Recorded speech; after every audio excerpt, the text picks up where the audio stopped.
Your ears do not deceive you. You have just entered the Cryptid Creator Corner, brought to you by your friends at Comic Book Yeti. So without further ado, let's get on to the interview. Hello, and welcome to Comic Book Yeti's Cryptid Creator Corner. I'm one of your hosts, Jimmy Gasparo, and I'm very excited as we wrap up 2024 and we head into these new episodes for 2025 to be talking with another Mad Cave creator who has written, along with the rest of the creative team, created a first issue that I should have known what to expect from the title, but I still found it surprising. It was dark, and I can't wait to see where it goes from here. But this is Kill Train, and we're with Olivia Cuartero-Briggs. Olivia, how are you doing today? I'm doing well. I'm excited for the holidays, but more than anything, I'm just really excited to get to share this book with people come the end of January. It's working with Mad Cave has been amazing, first of all, and we can talk all about them since you're familiar. But this particular book is simultaneously the most grotesque thing I've ever written and the most personal, which is a weird combination. But yeah, I'm really excited to see what it does out there and what reactions people have to it. So thank you for reading the first issue. Well, no, thank you for coming on the podcast, and as always, thanks to Mad Cave for setting this up and sending me the first issue. I mean, Kill Train, it seems like it's all right there in the title, but this is not just a simple, like everybody gets eviscerated type of situation, although that might happen from the opening pages and the preview pages. What I found most surprising is and structurally with the comic, you have this very jarring opening, which kind of sets the stage in terms of this kill train, but you don't yet explain what exactly that means in the grand scheme of things. And then it just transitions into the main character, Vanessa, just kind of waking up, going about her day, and we learn all about Vanessa with some bits and pieces about this world being fleshed out as it goes along. But what I found so surprising was I was so drawn into like what was happening in Vanessa's day as she goes about it, and kind of feeling for her that I forgot as we get to the end of the first issue without spoiling anything. But I kind of forgot that oh shit, this is Kill Train. Right. If Vanessa's having a bad day now, I was very concerned it was going to get worse for her. But I just found it fascinating how much time was spent with Vanessa and really building what her world was and what she was dealing with. And I to hear you say that it was one of the most I guess gruesome things, I'm not sure if that was the word you used, or grotesque things you had written, but also deeply personal, kind of made sense to me. It really feels like I think at one point Vanessa says to another character in the book that she's under it, and then the character asks her what does that mean? And it feels like the person who wrote this was also under it, maybe not at the time, but had at least experienced emotionally some of the things Vanessa was kind of going through in this snapshot of her day. Is that the case? That's extremely accurate. Well, I mean, it was really interesting what ended up happening with this book, because the premise, the idea that, in the not so distant future, New York City experiences this population explosion, and so they institute this kill train program, which is supposed to be, it's randomized extermination, which is supposed to be fair and humane. That idea came to me in a dream. I had this dream that I was watching New York One News, which dates me because New York One News doesn't exist anymore. New York used to have its own local news, but I guess it's just world news now. But yeah, so then, I'm watching this on the news, and the kill train program, and it was something that I knew existed. And then sure enough, I end up on a kill train and it's just skipping stops. And all of the passengers and myself are just looking at each other like, oh my God, we're going to die. And that's when I woke up. And I could not stop thinking about this nightmare that I had. And it was right when I had just met all the folks at Mad Cave because Mike Martz had just moved over there from Aftershock. He's not old enough to be my dad. It's not a fair thing to say, but I always call him my dad in comics because he was the first person to publish me. And so, of course, if he's moving companies, I'm going to follow him. Right. Like it's V's. I love that man. So I started to get to know a lot of the folks over at Mad Cave. And I pitched them this idea very, very early on. And they were like, we love that. We'd love to see an outline. So I always have like 10,000 projects going on at any given time because I work in comics, but I also work in film and television. And I have just recently gotten my first book deal in the traditional publishing space. So I always have a bunch of things going on. So when it came time, however, to actually write this outline and to break what the story was going to be, I was having a really, really hard time.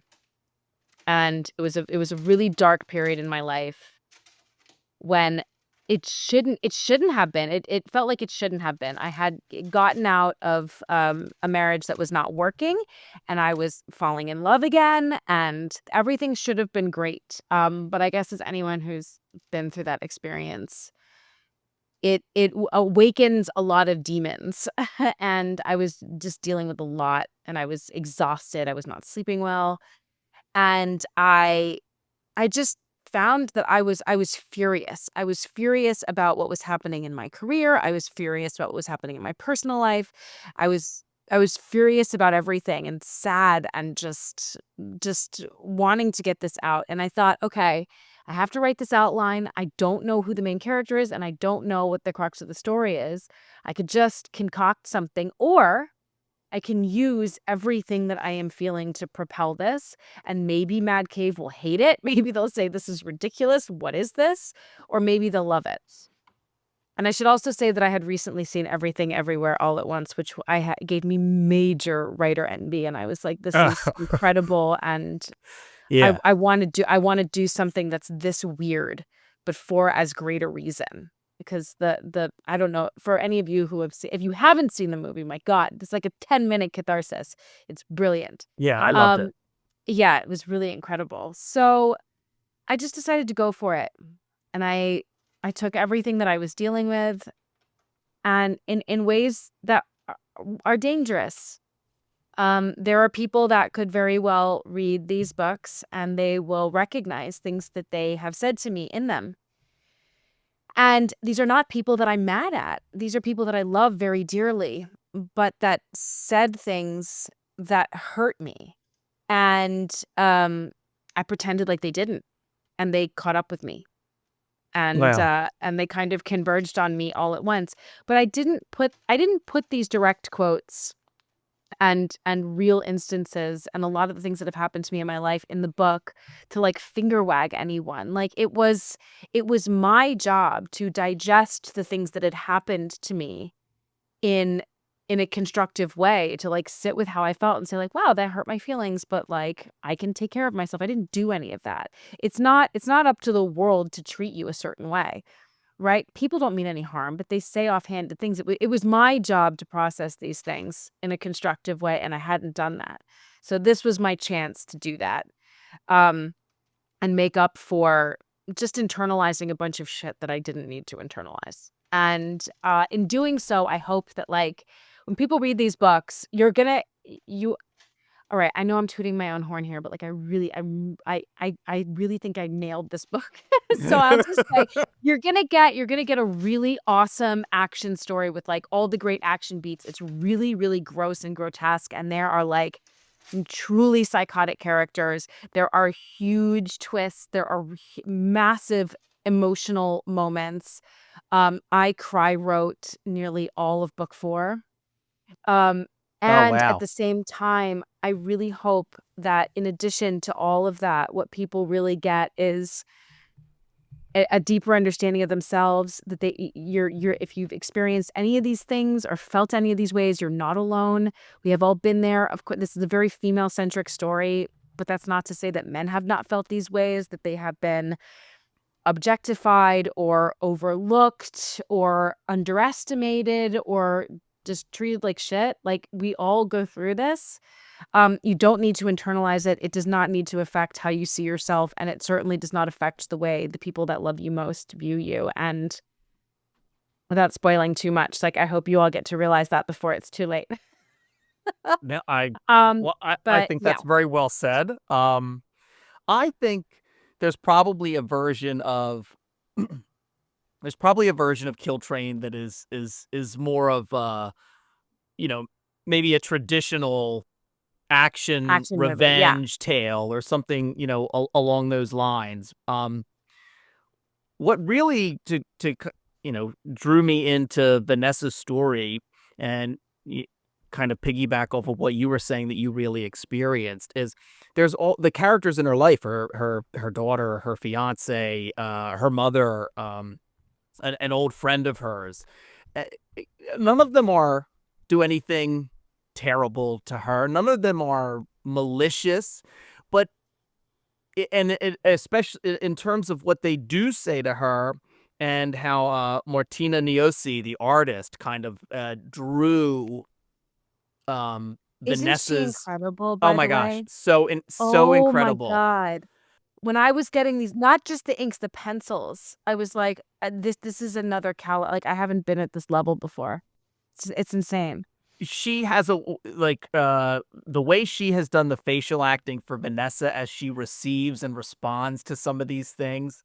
Um, it is almost like uh that death by a thousand little Yeah. cuts that she goes throughout her day. And yeah, and what it all builds to in this first issue, it's a very well constructed issue. And Martina Niosi's artwork, and I believe it's I don't know if their first name is pronounced Simone D'Angelo. Yes. The coloring work on it, it's just it was really like heartbreaking and then terrifying in a way that surprised me.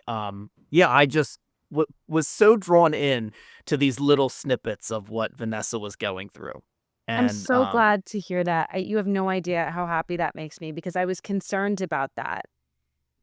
For a couple reasons. The way, and you mentioned this before, so the way that this is structured, it's, I mean, you didn't mention this specifically, but you were talking about the fact that we open with this kind of like, you're just thrown into the action yeah, of the last kill train. And you kind of get the end of that and start to understand what the kill train is about. And I put that scene up front because I knew that I really had to set up this character well. She had to be multidimensional. She had to be real. Otherwise, the payoff of this book wasn't going to work. But in comic books, of course, you only have like maximum 24 pages for that first issue to get people hooked. So sure. I had to put in that action scene up top to hook people. What the hell is this? Oh my God, this is horrible. Oh, you got to be kidding me. Before we got into her life, and it ended, I'm really glad that I had the foresight to do that, and because I think that it really did add to the story, and it launched it.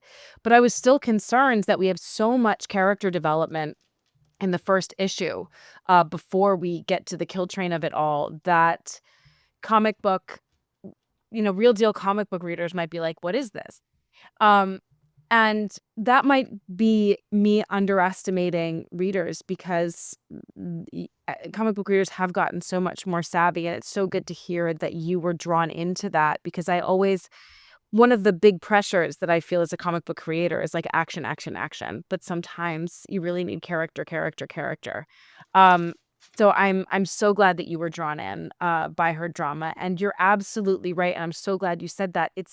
There's no one thing that anyone says to her that's awful, right? It's just people being people. And that was really important to me, because this is a pet peeve of mine, I kind of can't stand it when you're watching these shows. Like, for instance, you have this like teenager in school, and like a bunch of mean girls walk up to her and they're like, ew, your outfits are disgusting. And I'm just like, that, no one says that. No one actually, no one has, like, that takes like brass cojones to like walk up to someone and just say something awful, because none of us think of ourselves as bad people. We don't. Like, you have to think of yourself as a bad person if you're just going to go up to someone and say something that's like clearly hurtful and disgusting.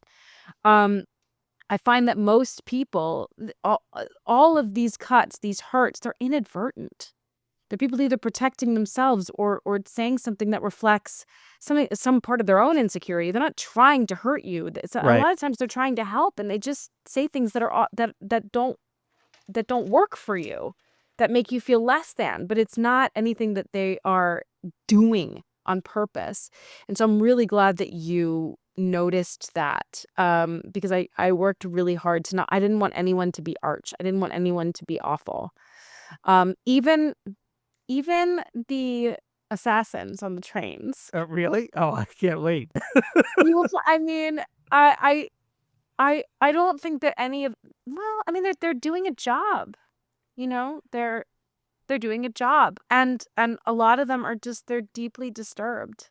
So yeah, there's no big bads here. I guess in some way the city of New York is a big bad, which is kind of hard for me because that's my home. I'm Right. from New York. You've made And them the enemy. I have. But I did something sneaky, and I don't know if you noticed this. I don't know how much you know about. I mean, I think everybody knows that Rudy Giuliani was the mayor of New York. Yes.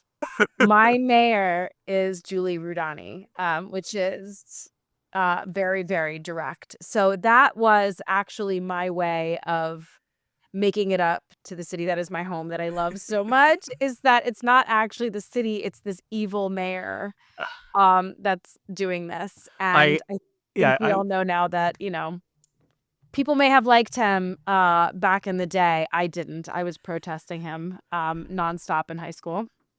But, Oh, oh okay. yeah, he tried to close the Brooklyn Museum because there was an exhibit that he didn't like, and he was supporting police officers. There were all of these like horrendous police shootings that were going on. Like this man who was shot like 41 times in a vestibule, Oh, and it was like he yeah. had a candy bar, so he wasn't even armed. Like it was crazy. Yeah. And again, I mean, we see so much of that now that we're almost desensitized to it. But yeah, I took every opportunity. I marched across the Brooklyn Bridge in high school, like chanting. And yeah, so he's Rudy Giuliani's been on my shit list for a long time.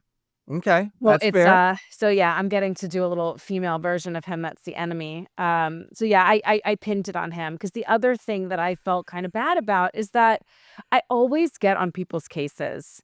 They come to New York City, especially like tourists. They come to New York City and like, oh my God, I never ride the subway train. It's so dangerous. And I'm like, oh my God, shut up, get with it. Just take the train. Where are you going to spend all this money on a taxi? Like I give people a really hard time.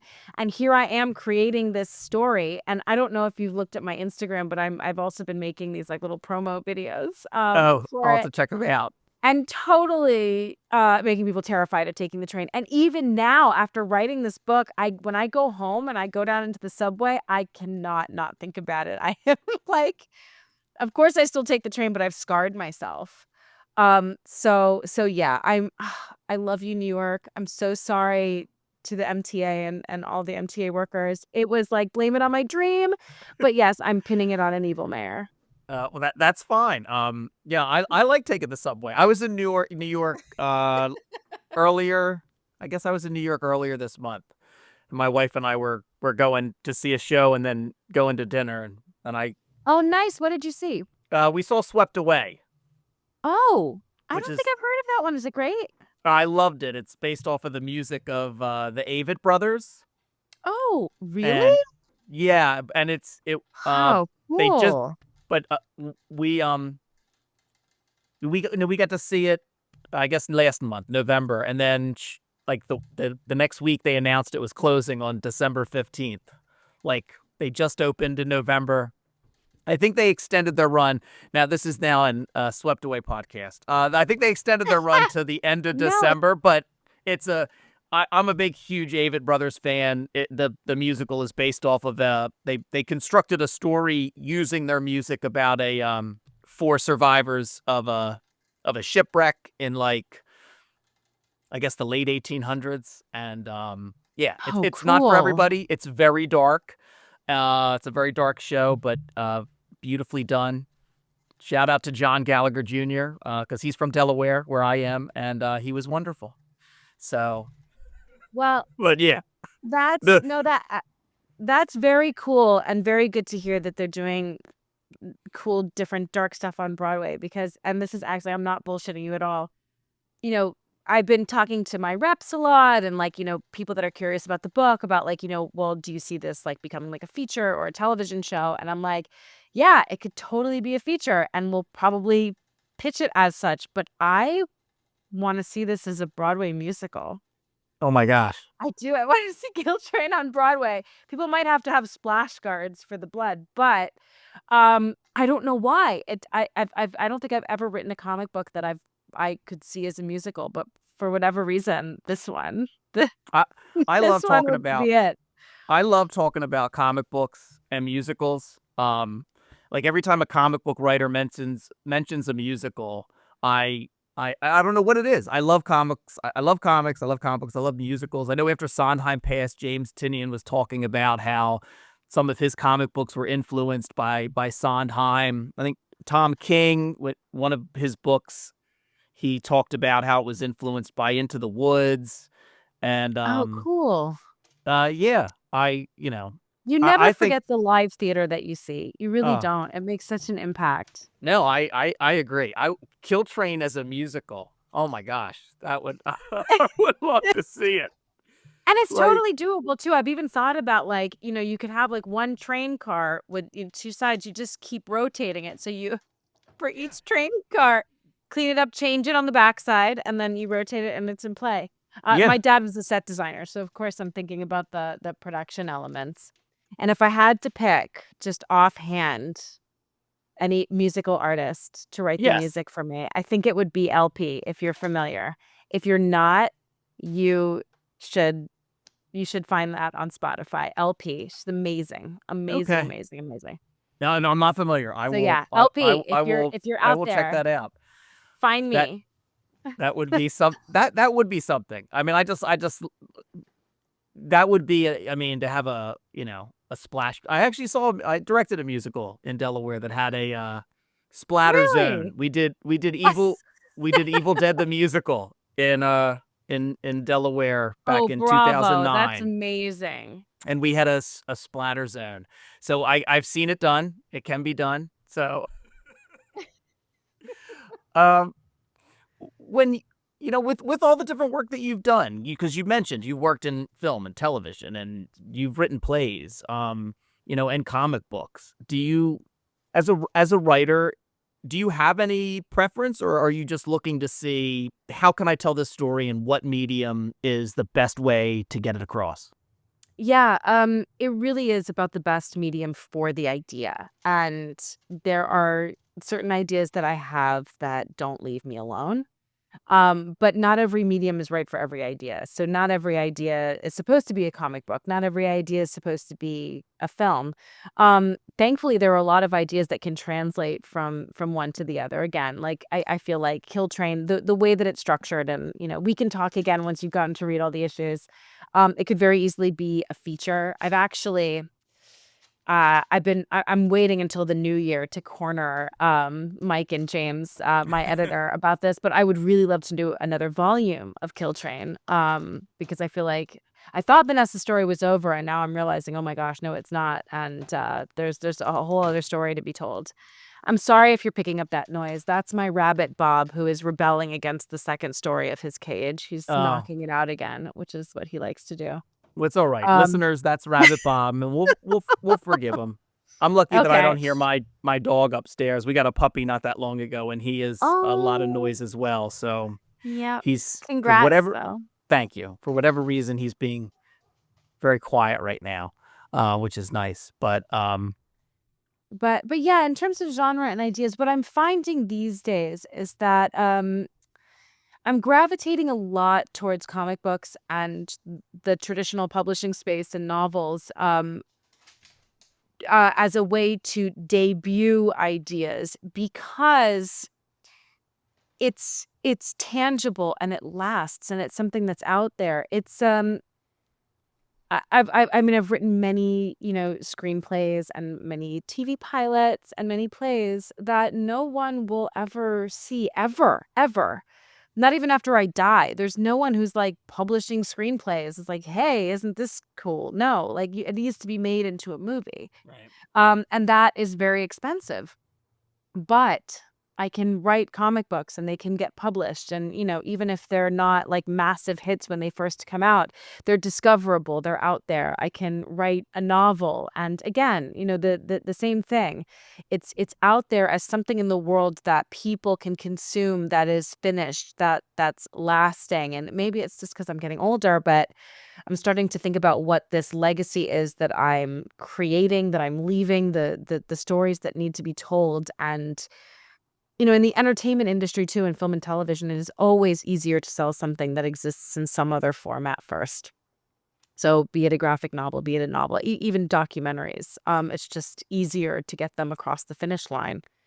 And again, it's not for every project, but more and more, I'm finding that I want to commit these stories to the page in some sort of permanent, lasting way, so I can give these stories to the world. And then, again, this is like long gaming it, but then if there's interest and people want to see this in another format, pursuing it that way afterwards. But the goal is always, always, always just to write the best comic book I possibly can, or the best book that I possibly can, whatever medium it is that I'm working in, to create the best of that thing. I never write a comic book so that I can make a TV show of it or a movie of it. Right.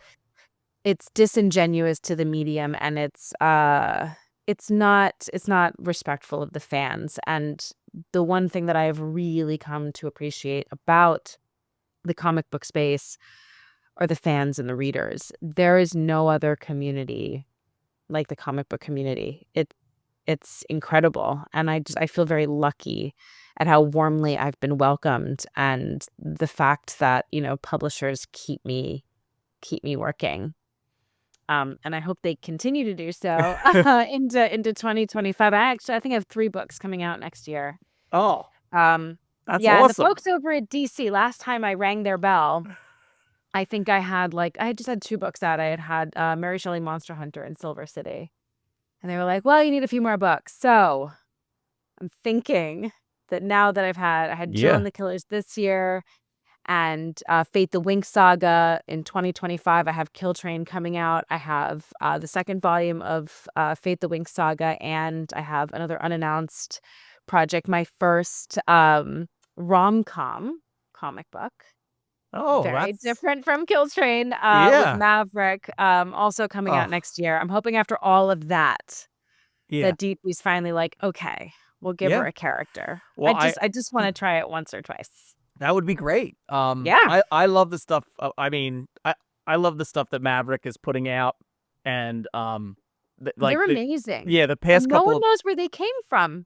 the past It's couple of so books cool. they've They done. just like exploded out Yeah. of the water. And I'm so proud to be a part of what they're doing. And their editors are incredible. There is so much talent, and they put so much behind their books. It's been such a breath of fresh air. After some of the experiences that I had.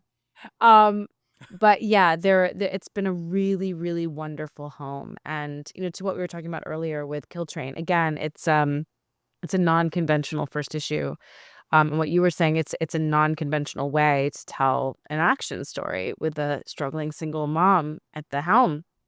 And they never once, from the time I handed in this outline, that I was really like, I wrote it. I was jet lagged out of my mind on I was on the Eurostar, going back Oh, and okay. forth from London to Paris because I have a few projects in the UK. So I was like trying to like get work done on a vacation, which was ridiculous, and I don't know why I do this to myself. But I literally wrote this entire outline on that Eurostar, and turned it in thinking, this could be the best thing I've ever written, or it could be complete gobbledygook. I have no idea. And they were like, this is great. I didn't have one note.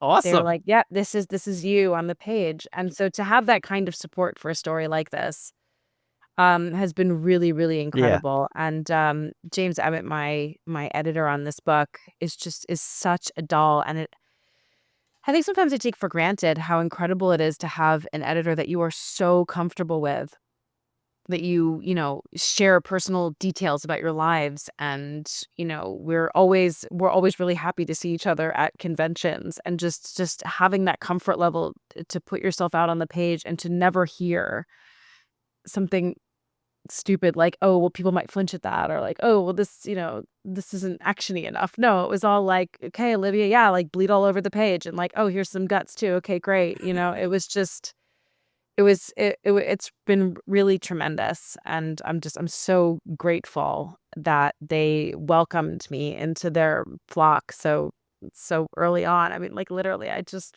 walked up to them and they were like, "Oh, like you know Mike, he's our new dude. Okay, come on. We got stuff for you." So it's been pretty amazing. That's awesome.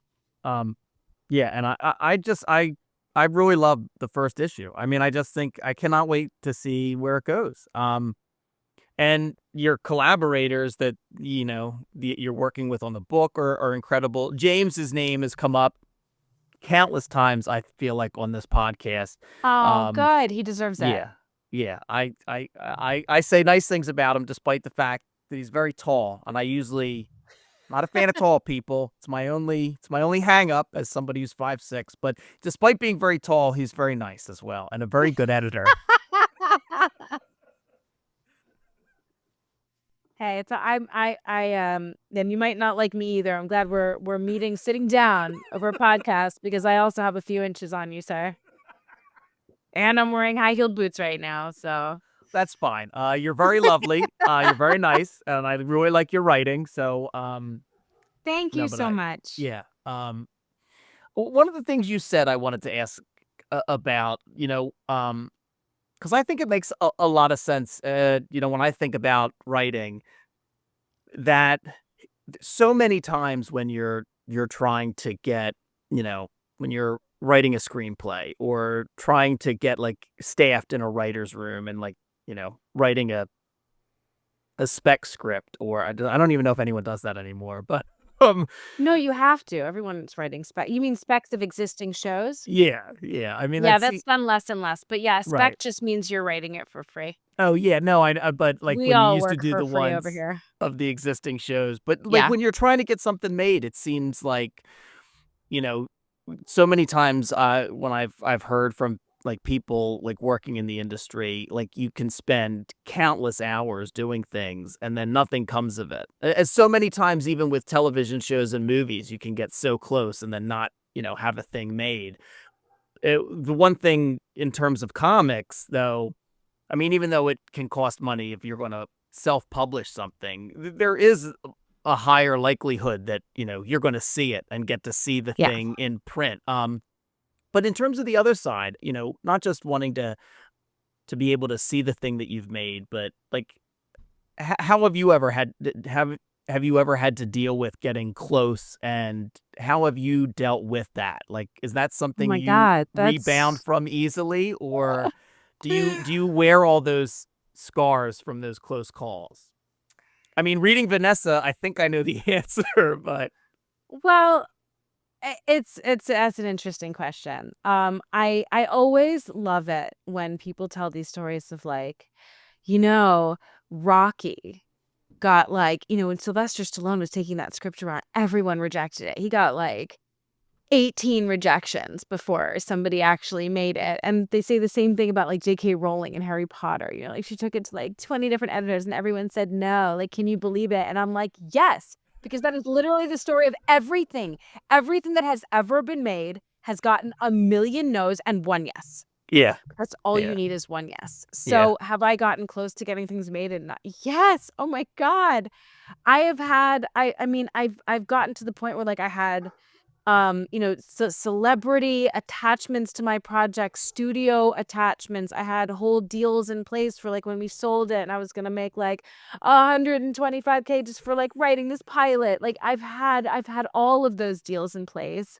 And then the pandemic happened. Then we came out of the pandemic and then there was a strike. And Ugh, so yeah, I mean, it's you get knocked down over and over and over again. It's just, but it's part of the business.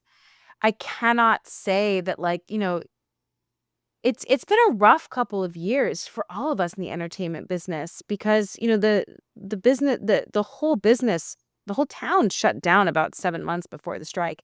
Unless you were a big name. Like if you're Shonda Rhimes, you're fine, but for the rest of us, like mid to even upper level, like you couldn't get anything sold. Certainly nothing that was like new or different or weird.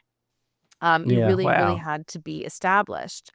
Um, and it's been hard. And sometimes, we all ask ourselves, like, what the hell are we doing here? Like, I'm living in LA, paying crazy prices to survive, bankrupting myself so that I can work for free for people that don't always seem to appreciate it. It can be really, really tough. But then you kind of sit back and you look around, or at least I do, and I realize everything that I do have. I have an incredible team that I have earned.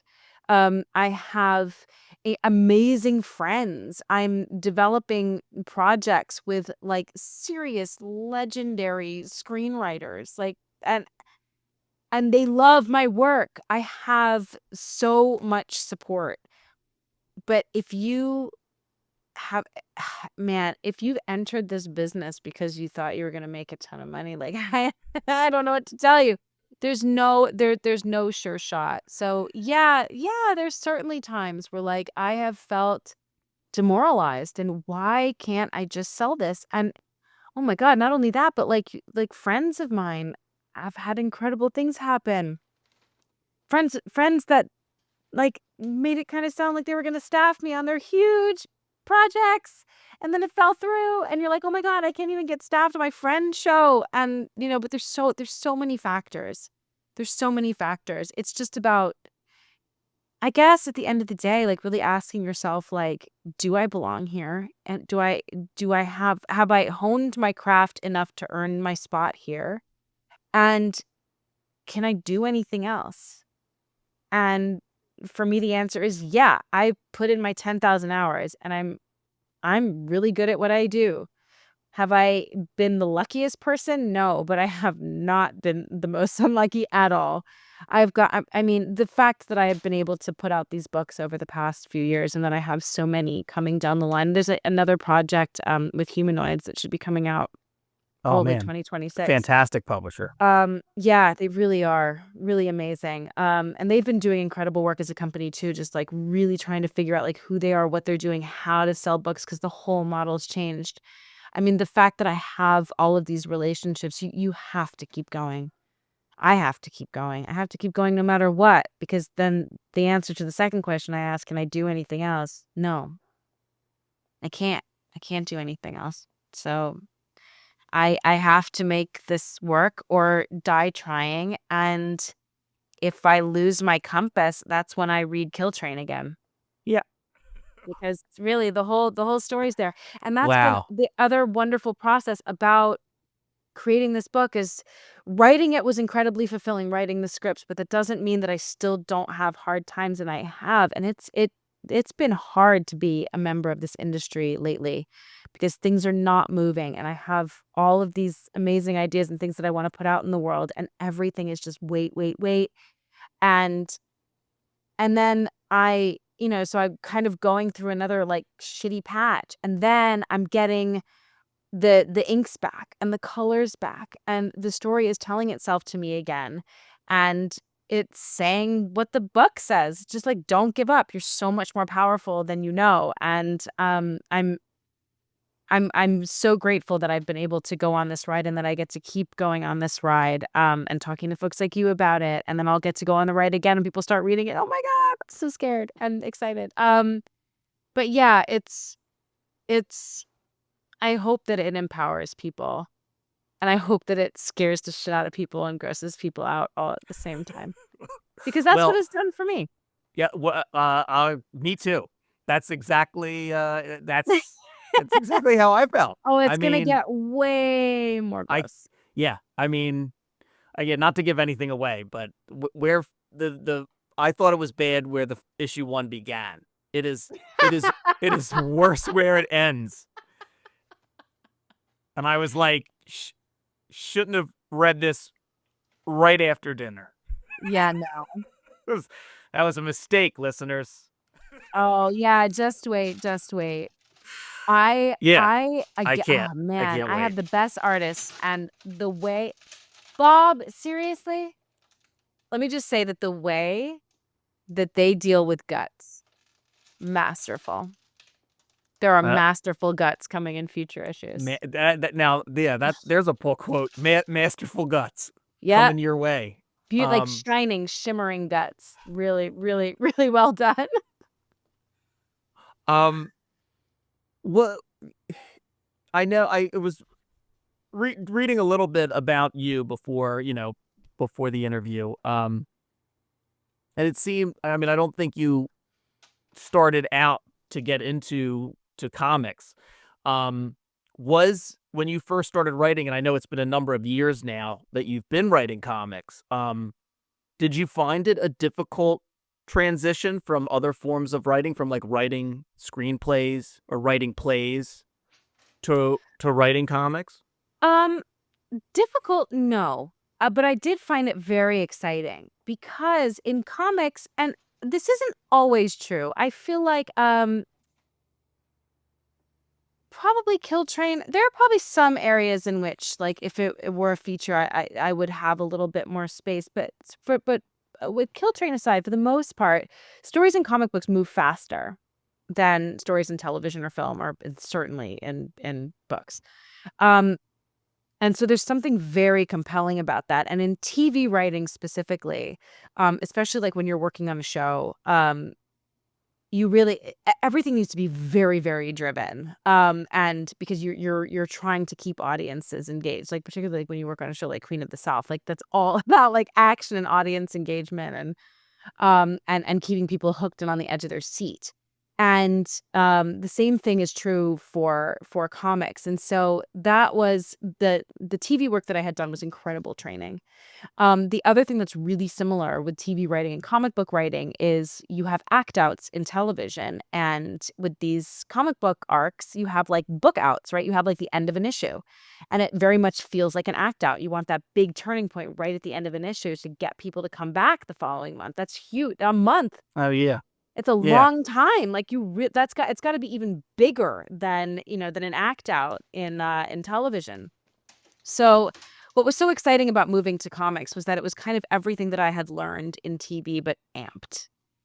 The other thing that was amazing about going to comics is that I did not have to think about budget. I can do whatever I want. No, really, but That's so it's true. funny because yeah, it's very true. But in film and television, like you can't. I know a lot of people do it. More power to you if you're this kind of writer and you get lucky and your, $20 million, $50 million action film gets made. I would never dare write something like that because it is so, there's so few places that can produce that, right? You want to write something that someone can say, okay, like, can we make this for 5 to 10 million? Like that's a nice sweet spot, right?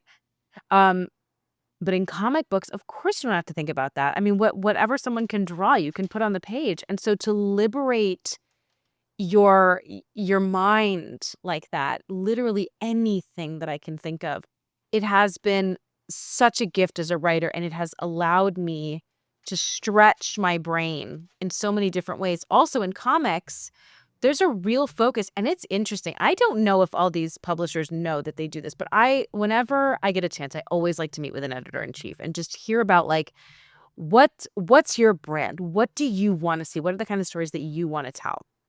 I always like to know what people are excited by. That way, when I have an idea, I know kind of where to go with it. And so many of them say, I want your weird. Give me your weird. And that is not something that you hear in film and television because so much money goes into it. They want to make sure that they can appeal to a fairly wide swath of people. TV, of Right. course, it was more niche. The industry kind of died. It's rebuilding itself. I don't know what it's going to look like when it comes back. But the idea that, in comics, they want you to get as weird as you can. And I have pitched some weird stuff that people have gotten very excited about. Um, And I was shocked. And it is so cool to be able to crack your mind open in this way. And it's something I've always wanted to do as a writer because, when you come from stage, you tend, at least for me, as a contemporary playwright, it was very much like, a few people in a room, and you don't want to have too many set changes. Again, like this producibility, very grounded, real, those like dramatic elements. That was the world that I came from. And it took me a bit to start thinking like not only high concept, but like high concept, fucking weird. And that was such a gift. I never would have found it without comic books.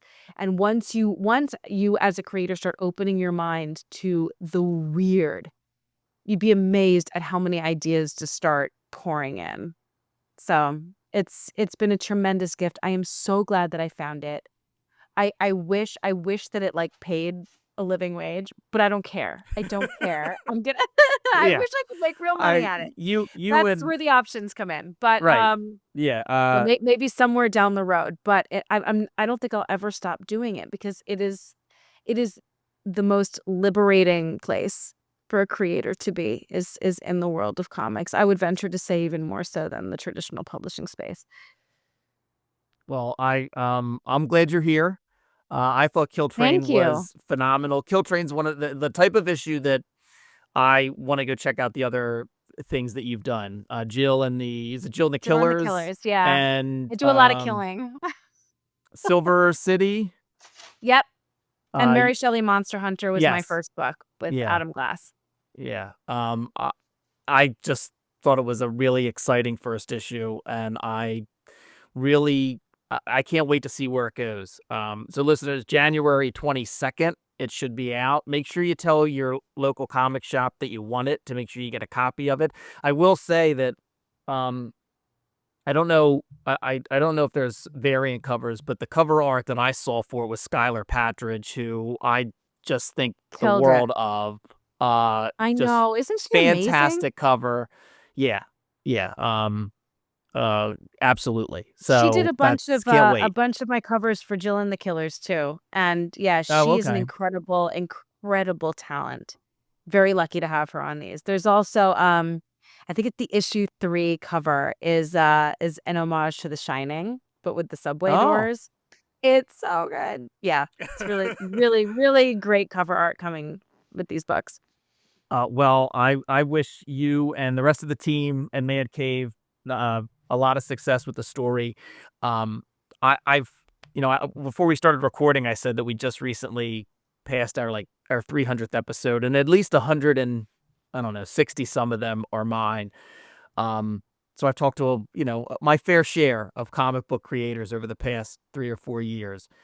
I can't think of a time though after doing one of these interviews where I was excited to write something. Just listening to you talk about comics and talk about, make it as weird as you can and push yourself to do those things. This was just such a treat for me to be able to talk to you about Kill Train and about your kind of journey in writing and in comic books. And this was phenomenal for me, and I just think you really crushed it with this issue of Kill Train. I can't wait to see the rest of the series. Thank you. I'm glad to inspire. Send me whatever you write. I want to see it. I want to read it. I will. I'll do that one of these days. Yes, get to it. It's important. I agree. It is important. That's why I first started doing this and first started writing a little bit myself, just so I would have, something out there in the world. So what you said, I really connected to. But and who knows? Maybe one day I'll be coming to New York to see Kill Train the musical. Yes. Oh, wouldn't we all be so lucky? So listeners, January 22nd, Kill Train from Mad Cave. Please go out and get it. Let me know once you do, if you've read it, what you think. I think you're really going to love it. It is gross, but there is a heart to this thing that we don't see a lot. This story in other hands would be told in a different way that I think would be less than. What Olivia and the team has done here has created a protagonist that feels like somebody you bumped into and then didn't apologize to on the street, and now she's going to be on this train. And that I there's just something about it. So, yeah. For Comic Book Yeti, I've been Jimmy Gasparo. My guest, Olivia Cuartero-Briggs. Thank you very much. Thank you for listening, and I'll see you next time. Good night.